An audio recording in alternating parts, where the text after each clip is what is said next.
গল্পের শুরু বাই অগ্নিলা চ্যানেলে আপনাদের সবাইকে স্বাগত জানাচ্ছি। আপনারা শুনছেন হুমায়ুন আহমেদের লেখা উপন্যাস বহুব্রীহি। আজ থাকছে এর নবম পর্ব। সত্য দিবস খুব কঠিনভাবে পালিত হতে লাগলো। মঙ্গলবার ভোরে ব্ল্যাকবোর্ডে লেখা হয়, আজ সত্য দিবস। কাদের সে ব্ল্যাকবোর্ড বসার ঘরে ঝুলিয়ে দিয়ে আসে। সত্য দিবস শুরু হয়। কাদের এবং রহিমার মা দুজনে এই দিবস কঠিনভাবে মেনে চলে। যে ইলিশ মাছ অন্যদিন 50 টাকায় আনা হয়, সেই মাছ মঙ্গলবারে কেনা হয় 40 টাকায়। মিনি বিস্মিত হয়ে বললেন, আজ মাছ সস্তা নাকি? কাদের উদাস হয়ে বলে, না। মিনু বলেন, তাহলে তুই 40 টাকায় এই মাছ আনলি কি করে? কাদের চুপ করে থাকে। কথা বলতে গেলেই সমস্যা, থলের বিড়াল বের হয়ে যাবে। সারাটা দিন তার বড়ই অস্বস্তিতে কাটে। রাত 12টায় হাঁফ ছেড়ে বাঁচে। পুতুলও সত্য দিবসের ব্যাপারটা খুব মনে রাখতে চেষ্টা করে। এমনিতেই তার মিথ্যা কথা বলার প্রয়োজন পড়ে না, তবু মঙ্গলবারে সে আরও সাবধান থাকে, যেন ভুলেও কোনো মিথ্যা বের না হয়। পুতুল খুব অবাক হয়ে লক্ষ্য করল, এই মঙ্গলবারেই বেছে বেছে তার দাদাজান বড় বড় মিথ্যাগুলি বলেন। কেন তিনি এমন করেন কে জানে। মিথ্যা কথাগুলি অন্যদিন বললে কি হয়? এই নিয়ে আনিসের সঙ্গে তার কথা হলো। আনিস হেসে বলল, সত্য দিবসের ব্যাপারটা তুমি খুব সিরিয়াসলি নিয়েছো বলে মনে হয়। এটা এমন কোনো কঠিনভাবে গ্রহণ করার কিছু নেই। পুতুল বিস্মিত হয়ে বলল, নেই কেন? আনিস হাসতে হাসতে বলল, পুরো ব্যাপারটাই ভুল। ভুল? হ্যাঁ, ভুল। সপ্তাহের একটা বিশেষ দিন সত্য দিবস, এর মানে হচ্ছে সপ্তাহের অন্য দিনগুলিতে মিথ্যা বলা যাবে, সত্য বলতে হবে সত্য দিবসে। ব্যাপারটা তাই দাঁড়াচ্ছে না? পুতুল কিছু বলল না। সে খানিকটা ধাঁধায় পড়ে গেছে, এমনভাবে সে ভাবেনি। আনিস বলল, দেখো পুতুল, দিবসের ব্যাপারটাই আমার ভালো লাগে না। একটা বিশেষ দিনকে করা হচ্ছে বিশ্ব শিশু দিবস। সব দিন তো শিশু দিবস হওয়া উচিত, উচিত না? হ্যাঁ, তা তো ঠিকই। অবশ্য এইসব দিবসে একটা উপকারিতাও আছে। কি উপকারিতা? মনে করিয়ে দেবার একটা ব্যাপার আছে। বছরে একটা বিশেষ দিনকে সত্য দিবস করা মানে ওই দিনে সত্য কথার প্রয়োজনীয়তার দিকটি প্রতি সবার দৃষ্টি আকর্ষণ করা। পুতুল বিস্মিত হয়ে বলল, আপনি দুদিকে যুক্তি দিতে পারেন। হাসতে হাসতে বলল, তা পারি। এই পৃথিবীতে সবকিছুর অভাব আছে, কিন্তু যুক্তির অভাব নেই। ঈশ্বরের অস্তিত্বের পক্ষে যেমন কঠিন যুক্তি আছে, বিপক্ষেও তেমন কঠিন যুক্তি আছে। আপনি আল্লাহ বিশ্বাস করেন না কেন? তুমি করো? কি আশ্চর্য, আমি করব না? আপনি সত্যি করেন না? না। রাত্রির সঙ্গে এই নিয়ে আমার প্রায় ঝগড়া হতো। সে তর্কে হেরে যেত। তর্কে হেরে গেলে তার অসম্ভব মেজাজ খারাপ হতো। একবার তর্কে হেরে সে কি করলো জানো? আমার খুব দামি একটা পাঞ্জাবি ছিঁড়ে কুটি কুটি করে ফেললো। আনিস অন্যমনস্ক হয়ে পড়ল। রাত্রির কথা সে কখনো মনে করতে চায় না, কিন্তু এই মেয়েটির নানান ভঙ্গিতে রাত্রির কথা মনে করিয়ে দেয়। এটি কি পুতুল ইচ্ছা করেই করে? আনিস খানিকটা অস্বস্তি বোধ করে। পুতুলের চোখে সে এক ধরনের মুগ্ধতা দেখতে পায়। এই মুগ্ধতা সবসময় থাকে না, হঠাৎ ঝিলিক দিয়ে ওঠে। পরক্ষণে মেয়েটির মুখ বিষণ্ণ হয়ে যায়। আনিস রাত্রির চোখেও এই ব্যাপারটি লক্ষ্য করেছিল। এই মুগ্ধতা দেখার একটা আলাদা নেশা আছে। একবার দেখতে পেলে বারবার দেখতে ইচ্ছা করে। আনিস লক্ষ্য করছে সে ইদানিং নিজের অজান্তে এই মেয়েটিকে মুগ্ধ করার চেষ্টা করছে। সে জানে ব্যাপারটা ঠিক হচ্ছে না, একেবারেই ঠিক হচ্ছে না। সাবধান হতে হবে, আরো সাবধান হতে হবে। ইমদাদ সাহেব তার এ বাড়িতে আসার কারণ পুরোপুরি ব্যাখ্যা করার জন্য যে দিনটি বেছে নিল, সে দিনটি মঙ্গলবার, সত্য দিবস। সকালবেলা সোভান সাহেব বাগানে হাঁটছিলেন। ইমদাদ সেখানেই তাকে ধরল। সোভান সাহেব বললেন, কিছু বলবেন? ইমদাদ বিনয়ে গিয়ে বলল, অবশ্যই বলবো। আপনারা বলবো না তো কারে বলবো? আপনি হলেন বটবৃক্ষ। গৌরচন্দ্রিকার দরকার নেই, কি বলতে চান বলে ফেলুন। এমদাদ হাত কুঁচকে বলল, নাতনিটার একটা ব্যবস্থা করার জন্য জনাবের কাছে আসলাম। জানি মুখ ফুটে একবার বলে ফেলতে পারলে সব সমস্যার সমাধান। বলেই ফেললাম। এখন আপনি হলেন বটবৃক্ষ, যা করবার আপনি করবেন, আমার কাজ শেষ। আমি ব্যাপারটা কিছুই বুঝতে পারছি না। কার কি ব্যবস্থার কথা বলছেন? পুতুলের একটা বিবাহ দেওয়ার কথা বলতেছি। পুতুলের বিয়ে? কি বলছেন আপনি? ও তো বাচ্চা একটা মেয়ে, মেট্রিক পাশ করেছে, এখন পড়াশোনা করবে। মেয়ে ছেলে পড়াশোনা করে কি করবে জনাব? মেয়ে ছেলেকে তৈরি করা হয়েছে সন্তান পালনের জন্য। সোভান সাহেব অত্যন্ত বিরক্ত হয়ে বললেন, এসব বলেছে কি আপনাকে? মেয়েরা কি সন্তান তৈরির মেশিন না? বলতে গেলে তাই। বুঝতেছি আপনার শুনতে খারাপ লাগতেছে, তবে এগুলি হলো সত্য কথা। আজ মঙ্গলবার, সত্য দিবস। সত্য দিবসে মিথ্যা বলে পাপ করব এমন আমি লোক না। তাছাড়া জনাব, আমি বেশি দিন বাঁচব না। মৃত্যুর আগে দেখতে চাই নাতনিটা একটা গতি হয়েছে। এটা দেখে যেতে পারলে মনেও শান্তি। সোভান সাহেবের চোখের দৃষ্টি থেকে বিরক্তি ভাবটা গেল না, বরং আরো দৃঢ় হলো। তিনি কঠিন গলায় বললেন, এত অল্প বয়সে মেয়েদের বিয়ের পক্ষে আমি না। আমার ফিলোসফি হচ্ছে মেয়েরা পুরোপুরি স্বাবলম্বী হবার পর বিয়ে করবে। পুতুলের পড়াশোনার ব্যবস্থা করে দিচ্ছি। আমার এখান থেকে সে পড়াশোনা করতে পারে। তাছাড়া তার নিজেরও সেরকম ইচ্ছা। আমাকে কিছু বলেনি, তবে আমার স্ত্রীকে বলেছে। এমদাদের মুখ হা হয়ে গেল। পুতুল তাকে না জানিয়ে ভেতরে ভেতরে এই কাজ করছে তা সে কল্পনা করেনি। এমদাদ বলল, পড়াশোনার কথা যে বলছেন জনাব, সে তো বিয়ের পরেও হতে পারে। একটা ভালো ছেলে যদি পাওয়া যায়, সে বিয়ের পরেও মেয়ে পড়াবে। সেরকম ছেলে পাবেন কোথায়?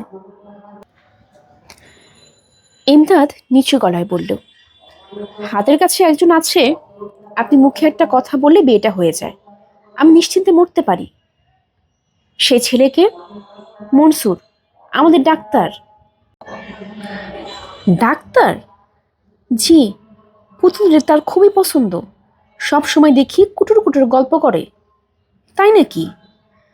এক রাতে মনসুরের বাড়িতে ছিল। ওই রাতে পুতুল নিজে ভাত টাত বেড়ে খাওয়ালো।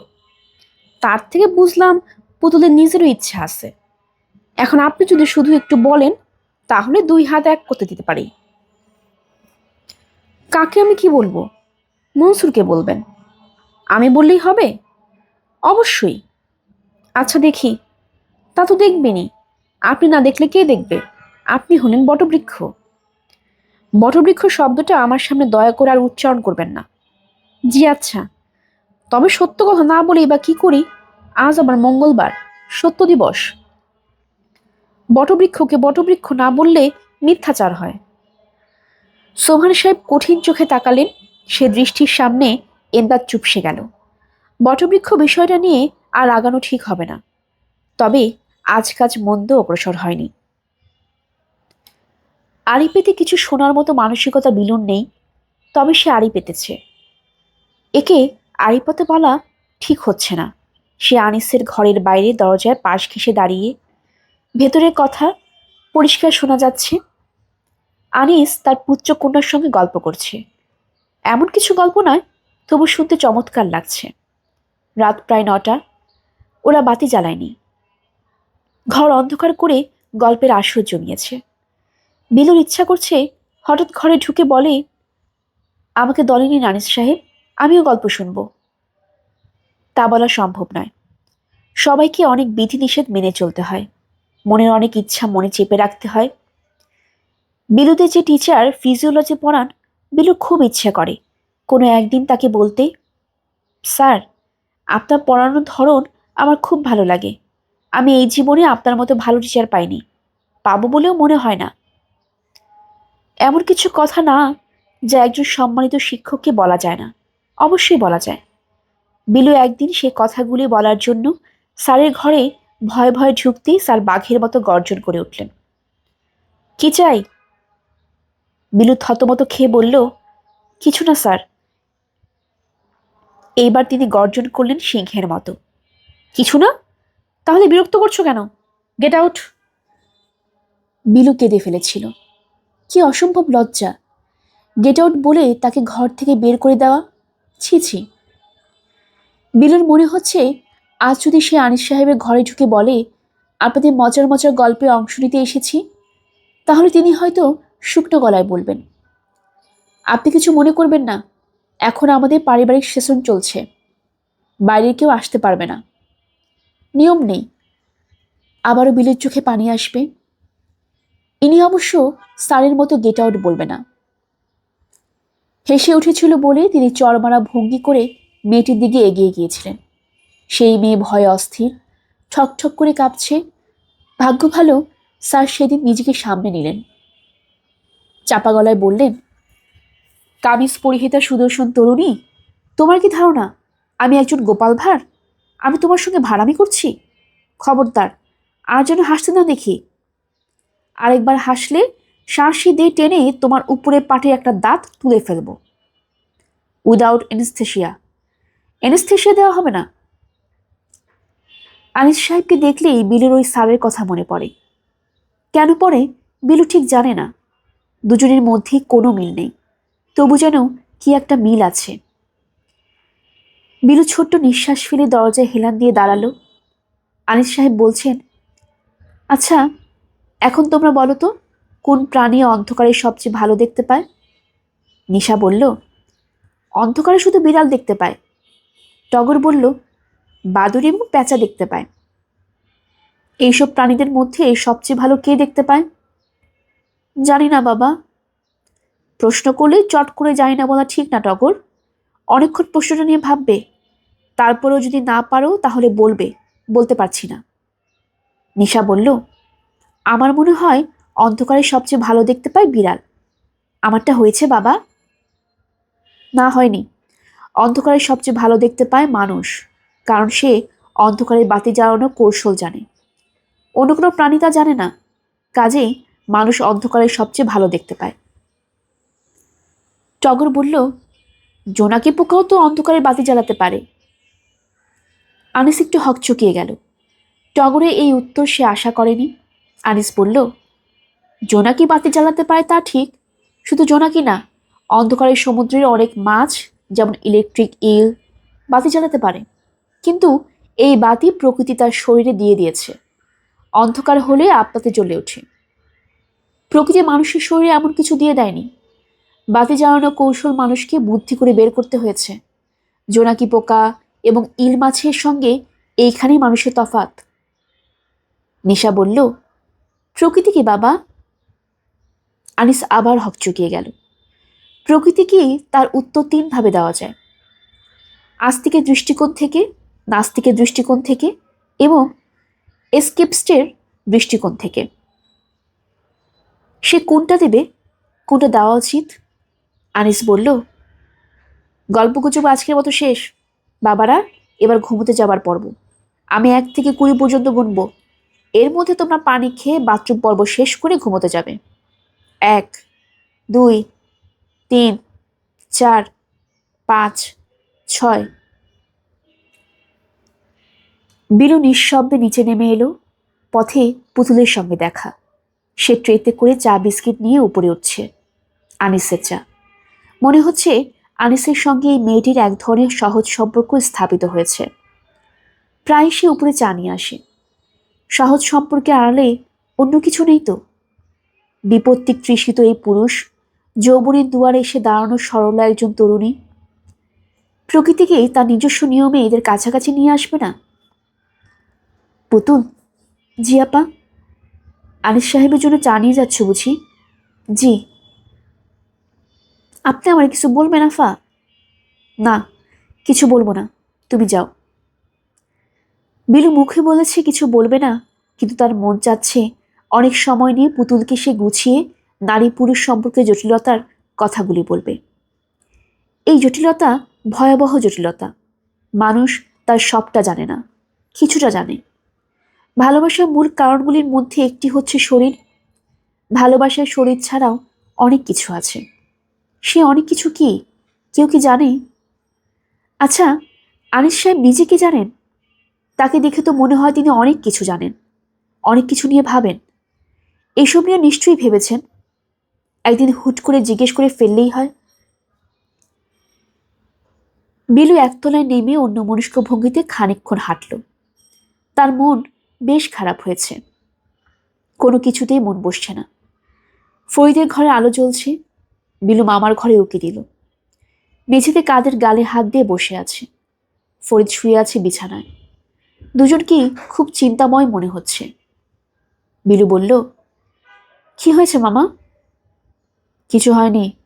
মন খারাপ? না। ভেতরে এসে তোমার সঙ্গে খানিকক্ষণ গল্পগুজব করা যাবে?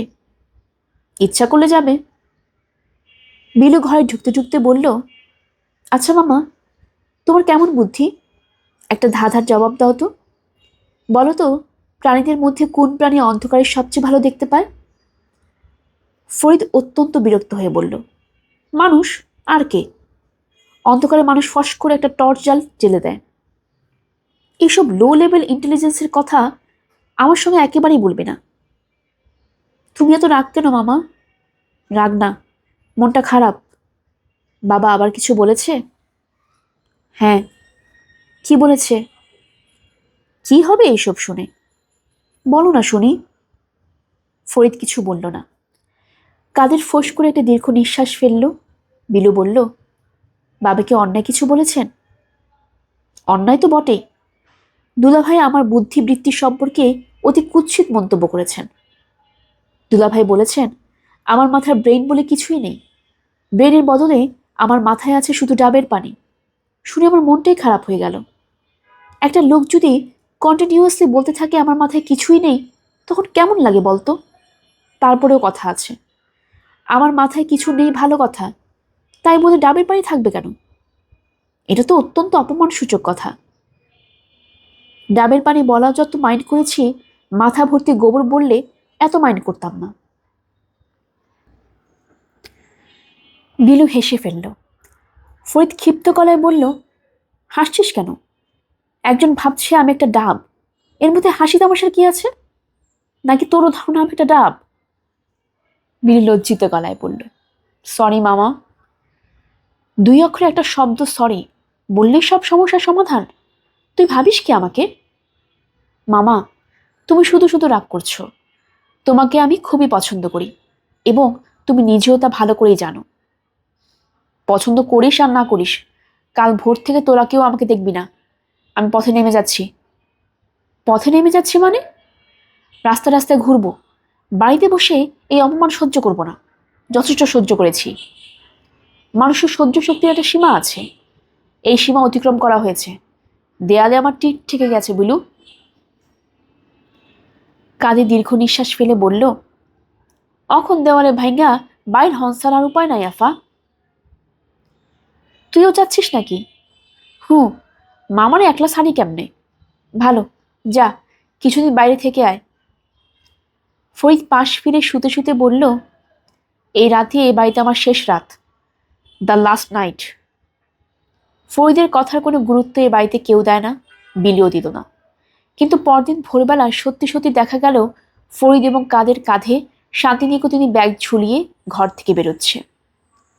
সোভার সাহেবের সঙ্গে তাদের দেখা হলো বারান্দায়। ফরিদ বলল, দুলা ভাই, চললাম। যদি কোনো অপরাধ করে থাকি তাহলে ক্ষমা করে দিবেন, যদিও জানি তেমন কোনো অপরাধ হয়নি। সোভান সাহেব বললেন, কোথায় যাচ্ছ? রাস্তায়। আর কোথায়? আমার ঠিকানা তো দুলাভাই রাজপথে। তবে আপনি যদি এখনো নিষেধ করেন তাহলে একটা সেকেন্ড থট নিতে পারি, থেকে যেতে পারি।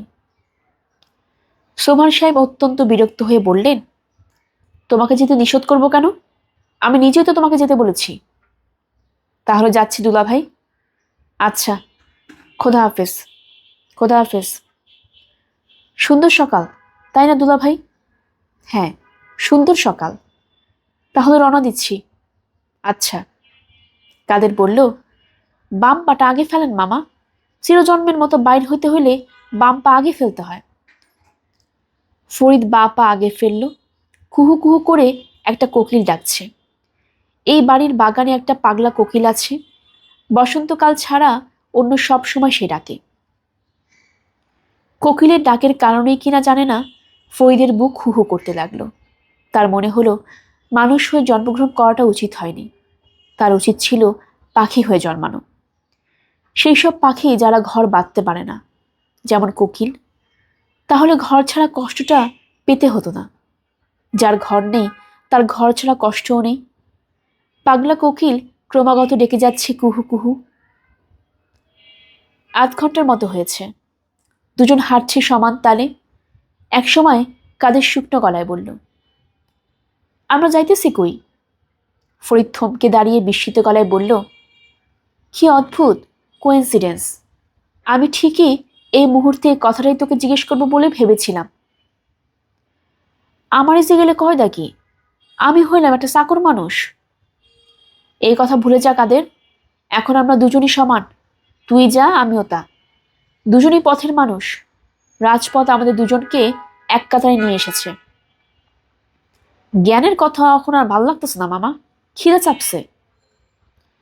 ক্ষুধা তৃষ্ণা এইসব স্থূল জিনিস এখন আমাদের ভুলে যেতে হবে রে কাদের। মানিব্যাগ ফেলে এসেছি। কোন কি সাড়ে সর্বনাশের কথা।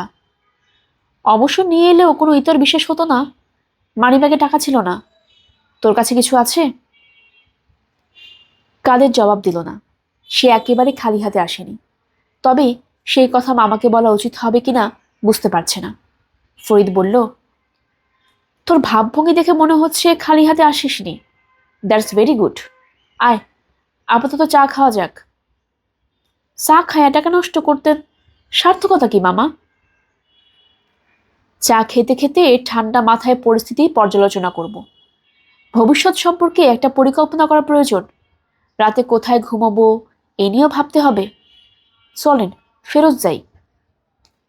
ফরিদ বিস্মিত হয়ে বলল, কি অদ্ভুত কোইন্সিডেন্স। আমিও ঠিক এই মুহূর্তে এই কথাটা বলবো বলে ভাবছিলাম। এর ভেতর থেকে যে জিনিসটা দিবালোকের মতো স্পষ্ট হলো সেটা কি জানিস? কাদের বিরস মুখে বলল, জি না। যে জিনিসটা স্পষ্ট হলো তা হচ্ছে পথের মানুষ সবাই একইভাবে চিন্তা করে। ব্যাপারটা আমি চট করে বললাম, কিন্তু যা বললাম তা গভীর দার্শনিক চিন্তার বিষয়। চল চা খাই। চলেন। চা খেতে খেতে ফরিদ বলল, যাব কিভাবে তা নিয়েও চিন্তা করা দরকার। রি এন্ট্রি কিভাবে হবে তা নিয়েও ভাবতে হবে। ভাবনের কিছু নাই, গিয়া পাও ধরলেই হইব। পাওটা ধইরা বলতে হইব, মাফ চাই। চুপ কর গাধা। পা ধরাধরি কিছু নেই। গ্রেসফুল এন্ট্রির ব্যবস্থা করছি। ঠান্ডা মাথায় চিন্তা করতে দে। আরেক কাপ চা দিতে বল, চিনি বেশি। রক্তে ক্যাফিনের পরিমাণ বাড়াতে হবে। ক্যাফিন চিন্তার সহায়ক। ফরিদকে আরেক কাপ চা দেওয়া হলো। কিছুক্ষণের মধ্যেই তার মুখে মৃদু হাসি দেখা গেল। কাদের বলল, কিছু পাওয়া গেছে মামা? অবশ্যই। কি পাইলেন? পারিবারিক সদস্যদের সাইকোলজি নিয়ে চিন্তা করে বুদ্ধিটা বের করেছি। আমরা চলে আসার পর বাসার পরিস্থিতি কি হয়েছে চিন্তা কর। প্রথমে দুলা ভাইয়ের কথা ধরা যাক। উনার অসংখ্য ত্রুটি সত্ত্বেও উনি যে একজন ভালো মানুষ এই বিষয়ে কোনো সন্দেহ নেই। উনার মনের অবস্থা কি? উনার মন হয়েছে খারাপ, খুব খারাপ। মনে মনে বলছেন, এই কাজটা কি করলাম, কাজটা ঠিক হয়নি। এর মধ্যে বিলি এসে কান্না কান্না গলায় বলেছে, বাবা তুমি মামাকে বের করে দিলে। বেচারা এখন কোথায় ঘুরছে কে জানে। বিলু যে এই কথা বলবে তা জানা কথা, কারণ মেয়েটা আমাকে খুবই স্নেহ করে। করে না? জি করে। মিলি আফাও করে। Yes, another plus point. মিলিও বলবে, বাবা মামার জন্য আমার মনটা খারাপ লাগছে। এতে দুলাভাইও আরো বিষণ্ণ হবেন। ক্রমে ক্রমে দুপুর হয়ে গেল। খাবার টাইম। টেবিলে খাবার দেওয়া হয়েছে। আমার অভাব সবাই তীব্রভাবে অনুভব করছে। দুলাভাই অপরাধ বোধে আক্রান্ত। এর মধ্যে তোর অভাব অনুভব করা যাচ্ছে। সত্যি? অবশ্যই। দোকান থেকে এটা ওটা আনা দরকার। হাতের কাছে কেউ নেই। দুলাভাই তামাক খাবেন। সে তামাক সাজার কাজটা তোর চেয়ে ভালো কেউ পারে না। কাদের হাসি মুখে বলল, কথা সত্য। কি বলছি মন দিয়ে শোন। এই যখন অবস্থা তখন হঠাৎ ঘরের কলিং বেল বেজে উঠল। ক্রিং ক্রিং ক্রিং। সবার মুখ আনন্দে উজ্জ্বল। সবাই ভাবছে আমি বুঝি চলে এলাম। দরজা খুলে দেখা গেল তুই একা দাঁড়িয়ে আছিস। আমি? হ্যাঁ তুই। তুই গম্ভীর গলায় বলবি, আমাকে দেখে ভাববেন না যে আমরা ফেরত এসেছি। মামা কঠিন লোক, একবার ঘর থেকে বের হলে সে আর ফেরে না। মামা রাস্তায় দাঁড়িয়ে আছে, আমি এসেছি মামার একটা বই নিতে, মামা বই ফেলে গেছেন। তোর কথা শেষ হওয়া মাত্র ঘরে খানিক নীরবতা। মিলি তাকিয়ে আছে বাবার দিকে, মিলি তাকিয়ে আছে বাবার দিকে। তাদের দৃষ্টিতে নীরব অনুনয় ঝরে পড়ছে। দুলাভাই তখন বলবেন, যাই, আমি ফরিদকে নিয়ে আসি। দুলাভাই বের হয়ে এলেন এবং হাত ধরে আমাকে টেনে নিয়ে ঘরে ঢুকবেন। যাকে বলে গ্রেসফুল রিএন্ট্রি। বুঝতে পারলি? পারলাম। আপনার বুদ্ধির কোনো সীমা নাই মামা। আরেক কাপ চায়ের কথা কই। আচ্ছা বল। কাদের সত্যি সত্যি অভিভূত। এমন অসাধারণ বুদ্ধির একজন মানুষ জীবনে কিছু করতে পারছে না কেন তা ভেবে এই মুহূর্তে সে কিছুটা বিষণ্ণ বোধ করছে। নিরিবিলি বাড়ির গেটের বাইরে ফরিদ হাঁটাহাঁটি করছে। কাদের গিয়েছে বই চাইতে। কিছুক্ষণের মধ্যে তাকে ফিরে আসতে দেখা গেল। তার মুখ পাংশুবর্ণ। ফরিদ বিস্মিত হয়ে বলল, ব্যাপার কি রে? ব্যাপার কিছু না। যেভাবে বলতে বলেছিলাম বলেছিলি? হ। দুলাভাই কি বললেন? বললেন বই নিয়ে বিদায় হ। ফরিদ বিস্মিত হয়ে বলল, বলিস কি? যা ঘটনা তাই বললাম। এই নেন আপনার বই। কাদেরের হাতে বুদ্ধদেব বসু সম্পাদিত সবুজ মলারের আধুনিক কবিতা। ফরিদ নিচু গলায় বলল, সমস্যা হয়ে গেল দেখছি। কাদের কিছু বলল না। তার খুবই মন খারাপ হয়েছে। ওই ফাজিল কোকিলটা এখনো ডাকছে, কুহু কুহু। রাগে গাটা জ্বলে যাচ্ছে। ফরিদ বলল, কাদের, কি করা যায় বলতো? কাদের থু করে একদলা থুতু ফেলল। তার কথা বলতে ইচ্ছে করছে না।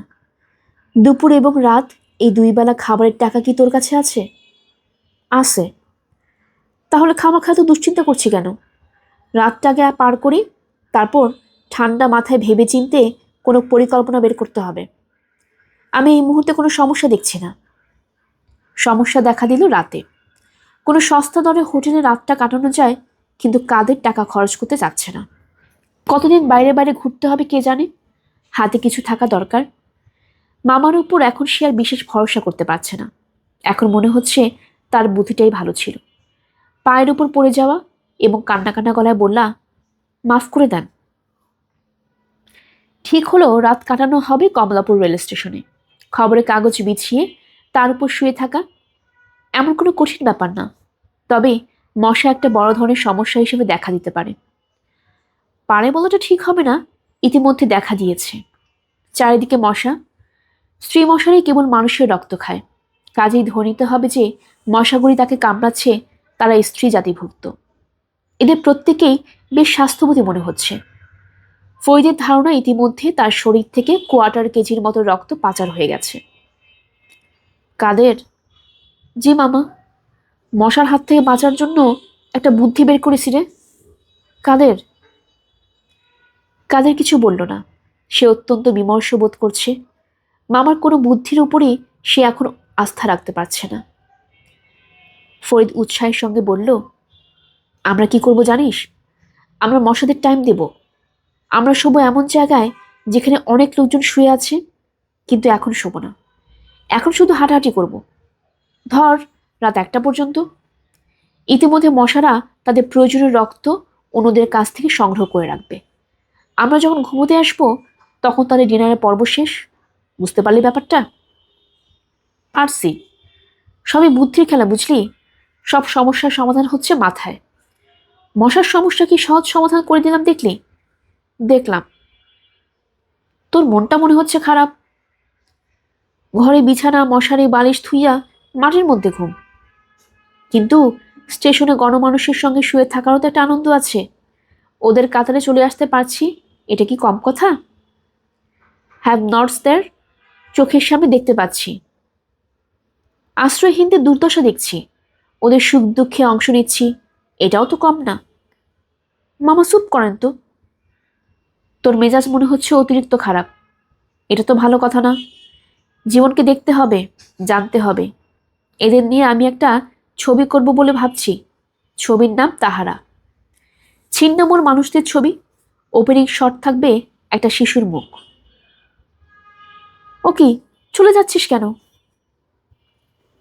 মেঝেতে খবরের কাগজ বিছিয়ে ঘুমানো যতটা কষ্টকর হবে বলে ভাবা গিয়েছিল, ততটা কষ্টকর এখন মনে হচ্ছে না। মাথার নিচে শান্তিনিকেতনে ব্যাগ দিয়ে ফরিদ বেশ আরাম করেই শুয়েছে। তার পাশে কাদের।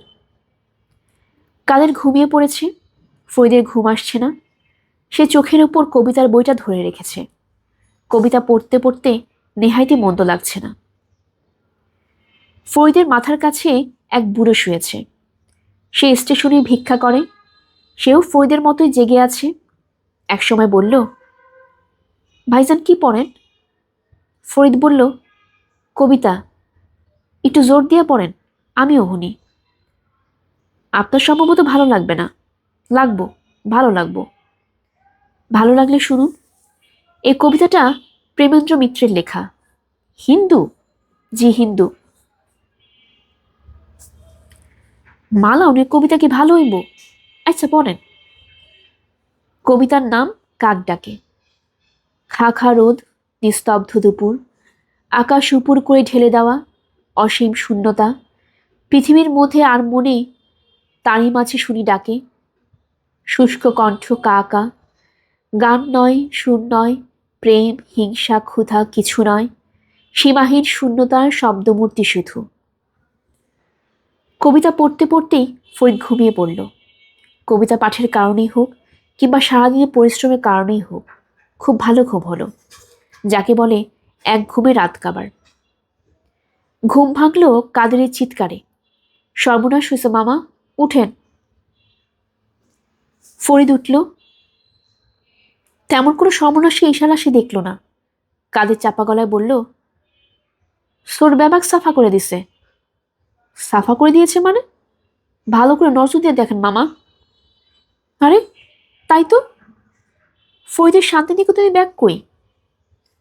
কাদেরের টিনের ট্রাঙ্ক নেই। শুধু তাই না, সবচেয়ে যা আশ্চর্যজনক তা হচ্ছে চোর ফরিদের গা থেকে পাঞ্জাবি এবং কাদেরের শার্ট খুলে নিয়ে গেছে।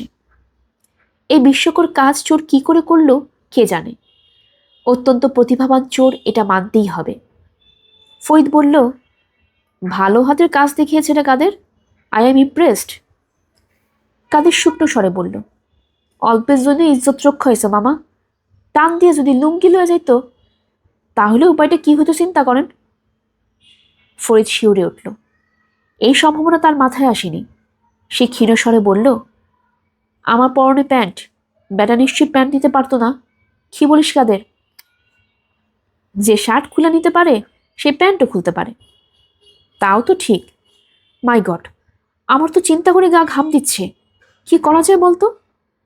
রেলওয়ে পুলিশকে ইনফর্ম করব? কাদের অত্যন্ত বিরক্ত গলায় বলল, চুপ করেন তো মামা। জিন্দেগিতে কোনোদিন শুনেছেন পুলিশ চোর ধরছে? আল্লাহ তালা পুলিশ বানাইছে ঘুষ খাওয়ানোর জন্য। বলিস কি?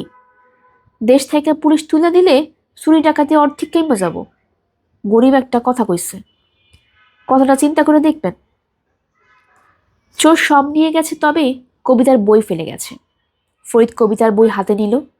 তবে কবিতা পড়ার ব্যাপারে সে এখন আর আগ্রহ বোধ করছে না। প্রচণ্ড ক্ষুধা বোধ হচ্ছে। খালি পেটে কাব্য সঙ্গীত এইসব জমে না, কথাটা বোধ হয় ঠিকই। কাদের? যে মামা। খাওয়া দাওয়ার কি ব্যবস্থা করা যায় বলতো? আর খাওয়া দাওয়া, নাস্তা তো খেতে হবে। 2 গ্লাস পানি খান, পানি হলো খিদার বড় ওষুধ। ফরিদ পরপর 3 গ্লাস পানি খেল। তার খিদের তেমন কোনো 19-20 হলো না। সোনালি ফ্রেমের চশমা পরা প্রফেসর টাইপ এক যাত্রী যাচ্ছে। চিটাগাং থেকে এসেছে মনে হচ্ছে। ফরিদ কবিতার বই হাতে এগিয়ে গেল। নরম গলায় বলল, ভাই শুনুন, আমার কাছে চমৎকার একটা কবিতার বই আছে। বুদ্ধদেব বসু সম্পাদিত আধুনিক কবিতা। নামে মাত্র মূল্য, বইটা ছেড়ে দিচ্ছি। আপনি কি আগ্রহী? লোকটি অত্যন্ত বিরক্ত ভঙ্গিতে তাকালো, জবাব দিল না। তবে ফরিদ পরের 1 ঘন্টার মধ্যে বইটি 15 টাকায় বিক্রি করে ফেলতে সক্ষম হলো।